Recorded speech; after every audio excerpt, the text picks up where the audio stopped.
Praise the Lord. सभी भाई बहनों को का प्रेमी सलाम। आप सबका स्वागत है इस छठवें पॉइंट पर जो भाई फ्रांसिस ने अपने वीडियो में दिखाया ये कि विलियम ब्रैनम अपने आप को इलाइजा कहते। इस विषय के ऊपर हम लोग आज के इस एपिसोड आपके सामने ला रहे हैं। छठा, विलियम ब्रैनहम अपने आप को प्रॉफेट एलिया कहते हैं जिसके द्वारा यीशु मसीह का आगमन होगा। इलाइजा मरा नहीं, वो जीवित अग्नि के रथ पर आसमान पर उठा लिया गया। इलाइजा क्यों मरा नहीं? उसका वजह कि उसको बार बार ये पृथ्वी में सेवकाई के लिए आना था, यानी कि अगर वो मर जाता तो उसकी और कोई सेवा आगे नहीं, इसीलिए वो जीवित उठा लिया गया कि उसकी सेवा का जिक्र आगे किया गया। एक और भी व्यक्ति था जो बाइबल में मरा नहीं, उसका नाम था एनोक। और बाइबल एनोक के बारे में कहती है कि वो आदम से 7वां पीढ़ी में था। 7वां पीढ़ी जो है वो रूपांतर को दर्शाता है। 7वां कलीसिया काल जहां रैप्चर होने वाली है। हम जानते हैं प्रभु यीशु मसीह बादलों पर आएगा। पहला थिस्सलुनीकियों की किताब 4 अध्याय में पौल कहता है 16 से लेकर, प्रभु आप ही स्वर्ग से उतरेगा, प्रधान दूत का शब्द सुनाई देगा, पिछले तूरी फूंकते ही होगी, हम सब बदल जाएंगे। उसके पहले वो कहता है कि जो मसीह में मरे हैं वो जी उठेंगे। इन्हें पुनरुत्थान की बात करता है। और फिर वो कहता है हम जो बचे रहें जीवित रहेंगे, हमें वो बादलों पर उठा लिया जाए। यानी एक मुर्दों में से जी उठना, दूसरा जो जीवित है उनका बदल जाना। मतलब यह है कि जब प्रभु आएगा अपनी दुल्हन को लेने के लिए, कुछ लोग जीवित जाने वाले हैं। तो हानोक जो है आदम से 7वां पीढ़ी में वो जीवित गया, मरा नहीं, मौत को नहीं देखा, वो अपने आप लोप हो गया। बाइबल उसके बारे में गवाही देती है कि वो परमेश्वर के साथ साथ चलता, और एक दिन वो नहीं रहा, प्रभु ने उसे उठा लिया। उसी तरीके से इन आखिरी दिनों के अंदर एक ऐसा दिन होगा जिस दिन प्रभु बादलों पर आएगा। मुर्दे जो है वो जी उठेंगे और हम जो जीवित बचे रहेंगे बदल जाएंगे, उसके साथ बादलों पर उठा लिए जाएंगे। तो हानोक जो है वो रैप्चर को दर्शाता। तो हानोक की मिनिस्ट्री और इलाइजा की मिनिस्ट्री ये दो अलग मिनिस्ट्री। हानोक के बाद में बार बार आना ऐसा कोई जिक्र नहीं किया गया, लेकिन इलाइजा बार बार आने का जिक्र बाइबल में किया गया। कुछ बातों को हम लोग देखेंगे। पहला इलाइजा, पहला राजा 17 अध्याय, इसमें पहला इलाइजा आता है। यहां बाइबल कहती है and Elijah the Tishbite who was from the inhabitants of Gilead said unto Ahab, as the Lord God of Israel liveth, before whom I stand, there shall be no dew nor rain this year, but according to my word. मैं कहता हूं कि मेरे बगैर कहे ना तो बारिश होगी उस वर्षे। अब हम देखते हैं कि इलाइजा का मिनिस्ट्री एक चैलेंजिंग मिनिस्ट्री थी। हम उस पॉइंट को जवाब दे रहे हैं जहां फ्रांसिस ने कहा भाई ब्रैनम अपने आप को इलाइजा कहते थे। भाई ब्रैनम ने कभी भी अपने आप को इलाइजा नहीं कहा। इलाइजा को जानने के लिए आपको उसकी मिनिस्ट्री को जानना बहुत जरूरी है, क्योंकि बाइबल में नाम नहीं लिखा गया परंतु काम लिखा गया। इसाया 40वां अध्याय में बाइबल कहती है जंगल में पुकारने वाले का शब्द होगा, परमेश्वर के लिए राजमार्ग तैयार करो। देखिए यहां नाम नहीं है कि यूहन्ना आने वाला, पर एक पुकार आने वाली है जंगल में। और जब यूहन्ना को पूछा गया कि तू कौन है, ने ठीक जवाब दिया, जंगल में पुकारने वाला शब्द परमेश्वर के लिए राजमार्ग ठीक करो। अब देखिए यूहन्ना ने अपनी पहचान बताया कामों के द्वारा, क्योंकि यूहन्ना का नाम जकरिया रखने वाले थे। लूका 1 अध्याय के अंदर 50 वचन से आप पढ़ोगे, उसका नाम जकरिया रखने वाले थे क्योंकि बाप का इकलौता बेटा था। परंतु उसका पिता जकरिया का मुंह बंद हुआ था जब फरिश्ते ने उससे बात किया तुझे संतान होगा, और तब जकरिया ने मना किया, बोला कि नहीं जकरिया मत रखना। उसने एक स्लेट मंगाई और उस पर लिख दिया यूहान। लोगों ने बोला ऐसा नाम का तो तेरे कोई घराने में है नहीं, लेकिन उसने कहा कि ये नाम रखो। जब यूहन्ना नाम रखा तब उसकी खुल गई, तब तक उसका मुंह बंद था। जिस दिन परमेश्वर ने उसको मंदिर में भेंट किया, वायदा किया फरिश्ते के द्वारा, उस दिन से लेकर यूहन्ना का जन्म तक उसका मुंह बंद था, वो किसी से ना कहे। जब उसने उसका नाम यूहन्ना रखा उसके मुंह खुल गए। पर यूहन्ना का नाम बाइबल में यशायाह में नहीं लिखा, परंतु उसका काम लिखा गया। यीशु मसीह के पास यूहन्ना के कुछ चेले आए और कहा कि आने वाला आप ही हैं, क्या हम किसी और का इंतजार करें?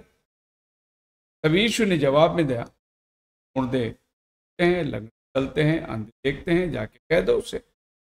अपने काम को प्रकट किया उसने। यीशु ने नहीं बताया हाँ मेरा नाम यीशु है या इमानुएल है, मैं आने वाला हूं। नहीं, उसने बोला मेरा जो काम है वो जाकर यूहन्ना को बता। तो बाइबल में जहां भी आप किसी आदमी का परिचय करते हो उसके कामों से करते हो। तो इलाइजा पहली बार पहला राजा की किताब में आ गया।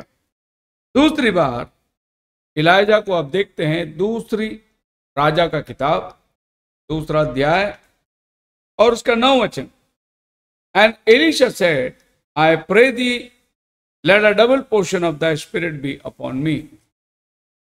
जब एलिया ने एलीशा से कहा मांग तुझे क्या चाहिए, उसने कहा कि जो आत्मा तुझ में है उसका दूजा यानी दुगना सामर्थ्य मुझे चाहिए, दुगना आत्मा मुझे चाहिए। इलाइजा ने कहा तूने कठिन चीज मांगी, परंतु अगर मेरे जाते वक्त तूने मुझे देखता रहा या देख लिया आ सकता। और तब से एलीशा इलाइजा के ऊपर अपने टक टक, और हम जानते हैं कि वो वहां से जरीको गया, जरीको से बेतेल गया, गिलगाल गया। आखिर यॉर्दान के पास जाने के बाद अग्नि की रथ आकर उसे उठा ले गया। तब उसने बोला कि हे मेरे स्वामी, और एलिया ने अपना अंगोछा नीचे डाल दी। और एलीशा उस अंगोछे को पहनकर जब वो लौट रहा था तो बेतेल वासी जो खड़े थे, जो नबियों का स्कूल था, उन्होंने कहा देखो उसमें एलिया की।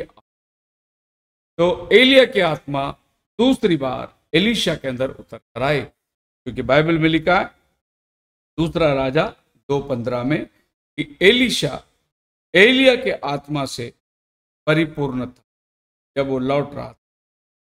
Does Elijah rest on Elisha, the spirit? Yes. लोगों ने उसे पहचान लिया कि इलाइजा का आत्मा अब एलिशा पर आकर ठहरी। तीसरी बात, जॉन द बैप्टिस्ट लूक पहली अध्याय 17 वचन में लिखता है कि and he shall go before him in the spirit and in the power of Eliah to turn the hearts of the fathers to the children and the disobedient to the wisdom of just, make ready a people prepared for the Lord। जब John the Baptist के नाम रखा गया, उसकी अभिषेक हुई, Bible उसके बारे में भविष्यवाणी करता है वो एलिया की आत्मा से परिपूर्ण होकर आगे आगे रास्ता तैयार करे। यहां पर हम देखते हैं एलिया की आत्मा का तीसरी बार जिक्र हुआ। आगे हम जाएंगे। चौथी बार मलाकी की किताब 4 अध्याय 5 वचन में ऐसा लिखा है, Behold, I am going to send you Elijah the prophet before the coming of the great and terrible day of the Lord। वो यहोवा का भयानक दिन आने से पहले मैं एलिया नबी को भेजूंगा। अब ये एलिया जॉन द बैप्टिस्ट नहीं हो सकता, क्योंकि वो दिन भयानक दिन नहीं था। भयानक दिन अब आने वाला है, यानी अंतिम दिनों के बारे में बाइबल बात करती है। तो यूहन्ना भी एलिया के आत्मा से परिपूर्ण था, और अब चौथी बार एलिया की आत्मा फिर से आएगी। और यहां बाइबल कहता है कि वो बालकों का मन को पितरों की तरफ फेर देगा। दो काम लिखा है, पितरों का मन को पुत्रों की तरफ फेरना और पुत्रों के मन को पिताओं की तरफ फेरना। तो हम यहां देखते हैं मत्ती 17:11 के अंदर यीशु मसीह एलिया के बारे में बात करते। जब चेलों ने बोला, अभी अभी एलीशा और मूसा को देखकर वो लोग नीचे उतर रहे थे, तब प्रभु से वो लोग सवाल जवाब कर रहे थे। फिर शास्त्री क्यों कहते हैं एलिया का पहला आना अवश्य है? क्योंकि ये लोग ऊपर ही 3 मंडप बनाने को तैयार हो गए। तब प्रभु ने कहा कि ये बात किसी से मत कहना। और जब नीचे उतरने के समय यूहन्ना के बारे में वो लोग बातचीत कर रहे थे। यीशु मसीह ने कहा Elias shall truly come first and restore all things. क्यों शास्त्री कहते हैं एलिया का आना जरूरी है? अभी एलिया तो हम आ गया, हम देखे, तो मसीहा के पहले एलिया का आना जरूरी है। तब यीशु मसीह ने कहा एलिया तो आएगा, सब चीज को सुधारेगा। अब पहली बार प्रभु यीशु मसीह उनके जवाब में यह कहता है एलिया तो आएगा, मतलब फ्यूचर टेंस, आने वाला है। फिर अगला वचन में वो कहता है मैं कहता हूं एलिया आ चुका है। मतलब यह है कि प्रभु कहता है कि जो सुधारने वाला एलिया है वो आएगा, पर जो एलिया तैयार करने वाला है वो आ चुका है। बाइबल में उनकी समझ में आई। तो यूहन्ना बपतिस्मा देने वाले के विषय में कह रहा है। तो यूहन्ना बपतिस्मा देने वाला कौन सा एलिया था? यशायाह 40 अध्याय का 3 वचन में लिखा, and the one voice of one crying in the wilderness prepare way of the Lord, make straight in the desert highway for the Lord. परमेश्वर के लिए एक राजमार्ग तैयार करो, प्रिपेयर, तैयार करो। लेकिन यीशु मसीह ने क्या कहा? एलिया आएगा, सब चीज को सुधारेगा। यहां 2 बातों को हम देखते हैं। तैयार तब होता है जब कुछ भी नहीं था, बनता है। और सुधार तब होता है, बना हुआ चीज जब बिगड़ जाती है तो सुधार होता है। तो प्रभु यीशु कह रहा था जो तैयार करने वाला एलिया आ चुका है। जंगल में क्या देखने गए थे? लेकिन सुधारने वाला एलिया आने वाला है। देखिए, the one who will restore all things. भेद भरी बातें में छिपी हुई है। अगर आप प्लेनली पढ़ के चले जाएंगे आपके समझ में नहीं आएगी। 5वीं बार हम देखते हैं एलिया के आत्मा का जिक्र प्रकटीकरण की किताब 11वें अध्याय के अंदर। 2 नबी आते हैं। यहां नाम नहीं दिया गया है एलिया, लेकिन उनका काम दिया गया। आप पढ़ सकते हैं 11वां अध्याय 3 वचन में, and I will give power unto my 2 witnesses and they shall prophesy 1203 score cloth in this sackcloth. और मैं अपने 2 गवाहों को सामर्थ्य दूंगा, 1260 दिन तक भविष्यवाणी करेंगे टाट ओढ़कर। अब इनका काम बाइबल में क्या लिखा है? ये आसमान को बंद करेंगे, दूसरा पानी को खून बना देंगे। अब इनका काम का जिक्र को देखोगे तो ये दोनों काम में से एनोक ने कोई भी काम नहीं किया। एनोक प्रभु के साथ साथ चला, गायब हो गया। लेकिन ये लोगों ने ये 2 काम किए। पानी को लाल किसने किया? मूसा ने किया। आसमान को बंद किसने किया? एलिया ने किया। तो ये 2 नबी जो आने वाले हैं, इनके बारे में 2 काम लिखा हुआ है। कामों से आप जान सकते हो व्यक्ति कौन है, नामों से नहीं, क्योंकि नाम बाइबल में पहले नहीं दिया जाता, उसके काम दिए जाते। यीशु मसीह के काम दिए गए, नाम नहीं दिया गया। जब शरीर आई दुनिया में तब एक नाम उसके लिए आया। पर कुछ लोगों का शंका है कि मोसेस तो मर गया, वो दोबारा क्यों आएगा? तो आने वाला वो होना चाहिए, हनोक मरा नहीं, एलिया मरा नहीं। ये दोनों जीवित चले गए, इसीलिए यही दोनों फिर से आएंगे मरने के लिए। मैंने फिर आपको बताया कि 7वां पीढ़ी जो है उनमें मरण को नहीं देखे बिना जाने वाले लोग हैं। तो हेनोक 7वां पीढ़ी की दुल्हन को दर्शा रहा है जो मरा नहीं, जीवित गया। तो यहां पर हम क्या देखते हैं कि मूसा और एलिया ही आना है या आना चाहिए। उसका एक उदाहरण मैं आपको दे, मत्ती 17:3 में जब प्रभु यीशु मसीह पतरस, याकूब, यूहन्ना को पहाड़ पर ले गया तो रूपांतर हो गया। मोसेस और एलिया है, दोनों प्रभु के साथ बातें कर रहे थे। अब आप कहते हैं कि मोसेस मर गया इसलिए मोसेस नहीं आएगा, मोसेस एनोक नहीं मरा इसलिए एनोक मरने के लिए आएगा, ऐसा आप कहते। तो यहाँ पर देखिए जिनका काम है वही आ रहे हैं। अब इसके पहले एलिया अकेला आया था 4 बार, लेकिन 5वीं बार मूसा को साथ ले आ रहा है, क्योंकि 5वीं बार उसकी सेवा यहूदियों के बीच में, इसीलिए कि यहूदी एलिया की नहीं मानेंगे, लेकिन वो मूसा की जरूर मानेंगे, क्योंकि मूसा ने उनको वास्ता दिया। पौलुस कुरिन्थियों की किताब में कहता है कि वो पर्दा आज तक यहूदियों के आंखों में पड़ा है। जिस दिन मूसा तंबू से बाहर निकला, पहाड़ से नीचे उतर कर आया, उसके चेहरे से किरणें निकलती थी। उन्होंने कहा, मोसेस हम तेरे चेहरे देख नहीं सकते, तो अपने चेहरे पर पर्दा डाल। उस दिन डाला हुआ पर्दा आज भी वो पर्दा पड़ा है करके पौल कहता है, क्योंकि अभी भी वो पर्दा उठा नहीं जिनको मसीह समझ में आए। इसीलिए ये पर्दा उठाने के लिए मोसेस को फिर से आना है। जब मोसेस से पर्दा उठाएगा तब वो मसीहा को पहचानेंगे, वरना वो अभी तक उस अपने सर और दीवार को पटक रहे हैं। अभी तक उनको मसीहा नहीं मिला। जब मोसेस आकर उनसे कहेगा, जैसे जंगल में पीतल का सर्प मैंने लटकाया, जो उसे देखे वो बच जाता था, वही पीतल का सर्प जो हमारे लिए श्रापित बना, प्रभु यीशु मसीह उस पर लटकाया गया। और बाइबल कहती है एक ही दिन में पूरा इजराइल राष्ट्र हार पाए। कोई कठिन नहीं, पर इनके लिए मूसा का आना जरूरी है। अभी पहली बार एलिया तिस्बी का, पहला एलिया जो आया वो तिस्बी का एलिया था।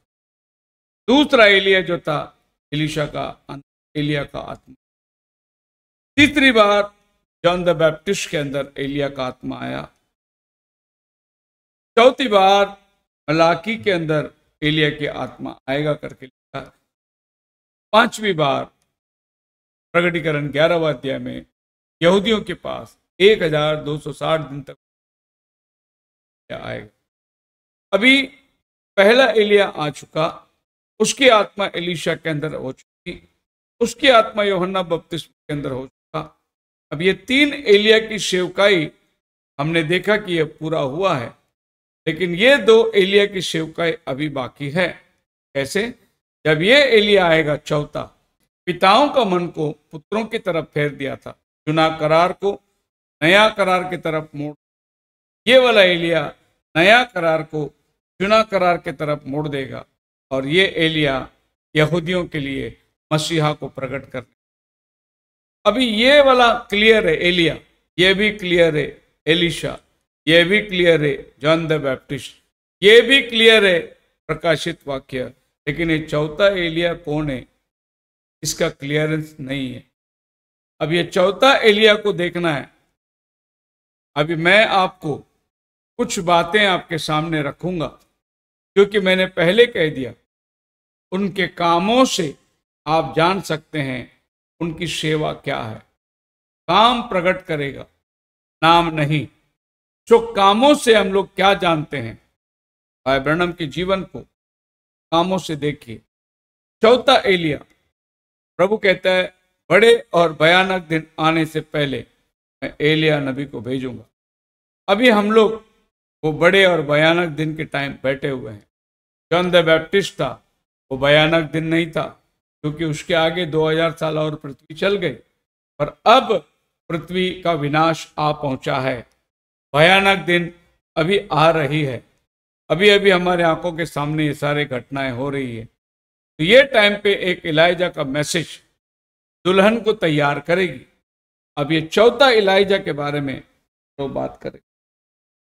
जून 16 तारीख को 1933 में जब बपतिस्मा की आराधना हो रही थी, तकरीबन 4000 लोग ओहायो नदी पर गवाह के रूप में खड़े थे।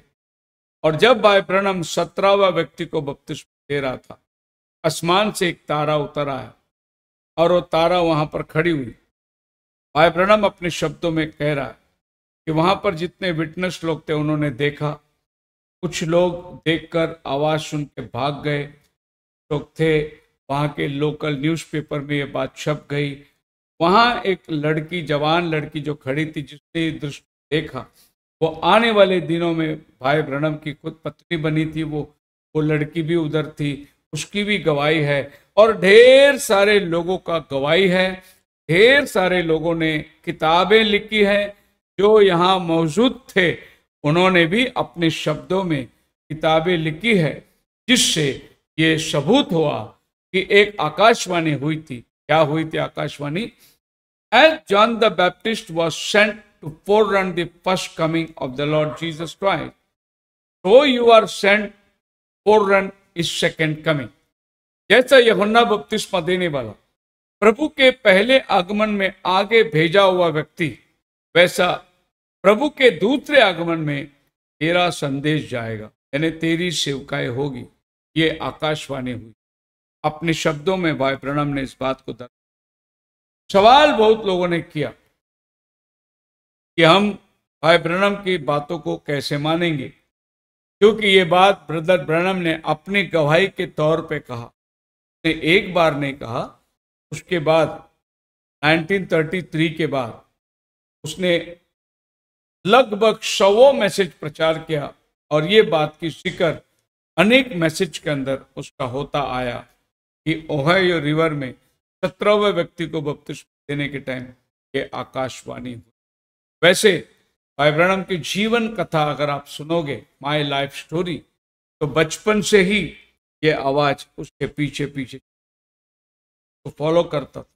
हर बार ये आवाज ने उसके साथ बातें की, लेकिन इस बार जो बातें की, कहा कि तेरी सेवकाई यूहन्ना बपतिस्मा देने वाले के बाद प्रभु के दूसरे आमद के पहले होगा। अभी सवाल यह है कि कौन सुना? तो भाई ब्रैनम ने सुना। ठीक, आप प्रेरितों के काम 9 अध्याय तो 7 वचन में हम लोग देखते हैं, पौलुस दमस्कस को जा रहा था, एकाएक एक अग्निस्तंभ आई, पौलुस नीचे गिर पड़ा, अंधा हो गया। एक आवाज सुना। बाइबल कहती है लोग आवाज तो सुने, कुछ जगह बाइबल कहती है लोगों को कुछ नहीं सुनाई दिया, खाली पौलुस को सुनाई दिया। आप प्रेरितों के 9 अध्याय में travelling companions heard the voice, उनके साथ जो चल रहे थे उन्होंने वाणी सुनी, लिखा है। लेकिन 22 अध्याय का 9 वचन में पौल कहता है कोई नहीं सुना, खाली पौल अकेला सुना। एक कॉन्ट्रडिक्शन है। अभी कौन सुना कौन नहीं सुना? पौल अपने ही मुंह से एक बार कह रहा है कि लोगों ने सुना आवाज, दूसरी बार कह रहा है आवाज कोई नहीं सुना। अब कौन विश्वास करेगा? दमस्कस के रास्ते में जो अग्निस्तंभ आई, जो पवित्र आत्मा ने बात किया, कौन यकीन करेगा? हम बाइबल में विश्वास करते। अल्लाह युगान युग परमेश्वर एक सा, आज भी आवाज देकर बात करता है। उसका काम करने का तरीका कभी बदला नहीं। ये 1933 में 1900 के आसपास में एक ऐसी अद्भुत काम हुई भाई ब्रैनम के मिनिस्ट्री के अंदर। 2 तस्वीर निकाला गया। एक तस्वीर में आप देख सकते हैं हरी झाड़ है और भाई ब्रैनम के सामने छोटी सी पॉट में रखा हुआ है। दूसरी तस्वीर में आप देखती है एजिकियल 1:27 के मुताबिक जैसे अग्नि को उसने देखा, प्रभु को उस अग्नि के बीच में उसने देखा, उसी तरीके से भाई ब्रैनम की सेवकाई में भी एक ऐसी घटना आई। प्रभु का उपस्थिति स्टेज में उतर कर आया और सब लोग भाई ब्रैनम को देखते हैं। क्या देखते हैं? वो जो पेड़ बढ़ा वो उसी के सामने बढ़ा, एक पेड़ उसके तरफ में और एक पेड़ छत के तरफ में, सबके देखते देखते वो बढ़ रही थी और चारों तरफ में आग ही आग। और भाई ब्रैनम के ठीक पीछे आप देखिए वहां पर पिलर ऑफ फायर के रूप में, अग्नि के रूप में प्रभु यीशु मसीह का चेहरा दिखाई दे रहा। एक बहुत बड़ी विटनेस कि हमारे दिनों में परमेश्वर की साक्षात उपस्थिति कैमरा ने कैच किया है। जो कैमरा साइंटिफिक रीजन देती है कि परमेश्वर नहीं है, वही कैमरा परमेश्वर को कैच कर रही है। 1950 में टेक्सास नाम जगह पर एक तस्वीर खींचा गया, Douglas studio of the pillar of fire appearing above William Branham. The negative was taken to George J. Lacey Examiner question documents for examination. Mr. Lacey said, Reverend Branham, you will die like all other mortals. जब ये negative धोया गया तो उस laboratory का आदमी ने कहा, भाई ब्रैनम, तू एक साधारण इंसान के माफिक मर जाएगा, लेकिन ये तस्वीर जब तक मसीही लोग ये दुनिया में जिएंगे, जब तक सिविलाइजेशन चलेगी, तेरी तस्वीर दुनिया से बात करेगी। और ये वो तस्वीर है जो भाई ब्रैनम के सर पर पिलर ऑफ फायर आकर खड़ा रह गया। मसीह में मेरे प्रिय लोगों, खुदावन अपने आप को विंडिकेट करता है, अपने आप को दर्शाता है, और भाई ब्रैनम के साथ में खुदावन अपने आप को दर्शाया। 1964 मार्च 8 तारीख को grands assembly in Dallas, after brother Branham ministered to sick, the newspaper photographer asked permission to take a picture. Meeting के बाद एक न्यूज़पेपर वाले ने भाई ब्रैनम से बोला, मैं एक पिक्चर निकालना चाहता हूँ। एंड ब्रदर ब्रैनम कंसेंटेड, बोला ठीक है। The pillar of fire was resting upon a soldier, right shoulder. This was the very same pillar of fire that had been with Branham since birth. अब देखिए, एक photographer ने बोला मुझे आपकी तस्वीर खींचना है, और भाई ब्रैनम खड़े हुए के राइट हैंड कंधे पर देखिए पिलर ऑफ फायर आकर विश्राम कर रही है। अग्नि स्तंभ आकर रुका हुआ, जो उसके सर पे थी वो अभी उसके कंधे पर है। तभी आप जान सकते हैं कि उसके साथ बचपन से लेकर एक पिलर ऑफ फायर फॉलो कर रही थी। कैमरा ने कई बार उसको अपने तस्वीर में खींच लिया। मसीह में मेरे प्रिय लोगों, अगर भाई ब्रैनम अपने आप को एलिया कहता है तो वो अपनी मर्जी से नहीं कहता। एक आकाशवाणी हुई थी, उस आकाशवाणी में एक आवाज आई कि जैसा यूहन्ना बपतिस्मा देने वाला प्रभु के आगे आगे मार्ग तैयार करने वाला एलिया था, उसी तरीके से भाई ब्रैनम उसका संदेश प्रभु के दूसरे आमद के पहले आगे आगे सुधारने का काम करेगा। यही वजह है कि भाई ब्रैनम के मिनिस्ट्री एक एलिया की मिनिस्ट्री ठहरी, एलिया की सेवकाई ठहरी, कि प्रभु के दूसरे आमद के पहले प्रभु के चुने हुए दुल्हन को तैयार करने के लिए इसकी मिनिस्ट्री आगे आगे चली है। इसीलिए भाई ब्रैनम को, उसकी गवाही को, उसके सारे सबूतों को देखकर दुनिया बात को गवाही देती है कि हमारे दिनों में एक एलिया की आत्मा थी, और वो एलिया की आत्मा जो चौथी बार उतर कर आई भाई ब्रैनम के अंदर आई। व्यक्ति अलग अलग थे, आत्मा एलिया का था। इसीलिए पहला एलिया जीवित गया, कारण उसकी और भी आगे सेवा थी। पहला एलिया के अंदर से उसकी आत्मा एलीशा के अंदर आई, उसकी आत्मा जॉन द बैप्टिस्ट के अंदर आई, उसकी आत्मा भाई ब्रैनम के अंदर इस 20वीं सदी में आई। एक बार और उसकी आत्मा इजराइल में आने वाली है, जो कि मूसा के साथ उनकी सेवा 1260 दिन तक वो सब अपने आंखों के सामने होने वाला। इस पर अगर आप टिप्पणी करोगे, कमेंट करोगे, सवाल पूछोगे, हमारे पास हर प्रकार की जवाब है। आपके हर कमेंट्स को हम रेस्पेक्ट करते हैं, चाहे आप उसमें अविश्वास को प्रकट करें या विश्वास को प्रकट करें, पर आप जरूर रुकिए, सोचिए, जो हम कह रहे हैं हमारे दिनों के अंदर खुदावन ने ये काम किया है। बहुत सारे बादलों का गवाही हमें घेरा हुआ है। एक ही बात जो हम आपको बताए कि भाई ब्रैनम अपने आप को एलिया कहते थे, जो फ्रांसिस ने कहा, उसका जवाब हम आपको देते हैं कि इन सारे सबूतों को लेकर सारी दुनिया उसके मानने वाले उसको एलिया करके मानने लगे हैं। आप नहीं मानते, आपका समस्या है, लेकिन जो गवाह आसमान से फरिश्ते ने दिया, जो तारा आसमान से उतर के आया, जो वाणी आसमान से चली आई, इसके अलावा और बहुत सारे दर्शन की बातें हैं। अगर समय मिले, खुदावन अनुमति दे, हम आने वाले दिनों के एपिसोड में इसको और भी खुलासा करके आपके सामने लाएंगे। खुदावन आप सबको बढ़िया आशीष, सबको धन्यवाद। आमीन।